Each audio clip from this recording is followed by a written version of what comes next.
I think that's something that's so interesting is that you have risen, you ran a campaign, and we have seen many popular politicians now running campaigns that highlight issues which are characterized as fringe and on the left, but which have a plurality of support among not even just Democratic voters, but Republican voters as well.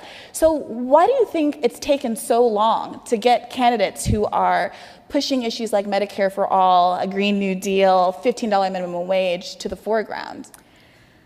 I think it's because, you know,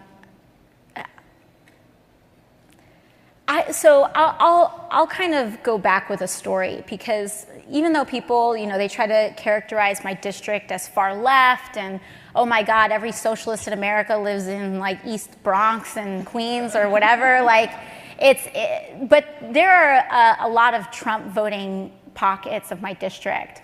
And I talked to these folks, and I'll never forget, and there are parts of my district that look like the middle of the country, believe it or not. And I'll never forget this one older woman who came to me and said, I always voted Democrat because growing up, my dad told me that Democrats are the people that fight for the working man. And we stopped.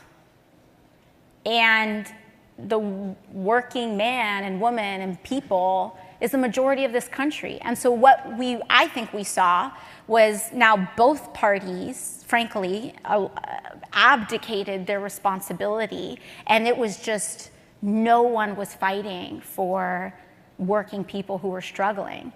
And so as a result, it almost created this opportunity, and you can take all of this anger and direct it to a negative and destructive end that allows a small group of people to benefit a great amount, or you have to take a really bold stances to bring it the other way and direct it to the possibility of what we can accomplish together.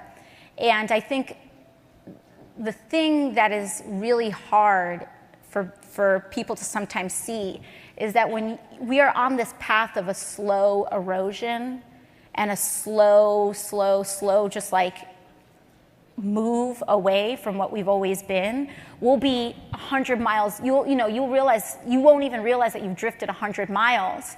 So when someone's talking about our core, it's like, oh, this is radical. But this isn't radical, this is what we've always been. Mm-hmm.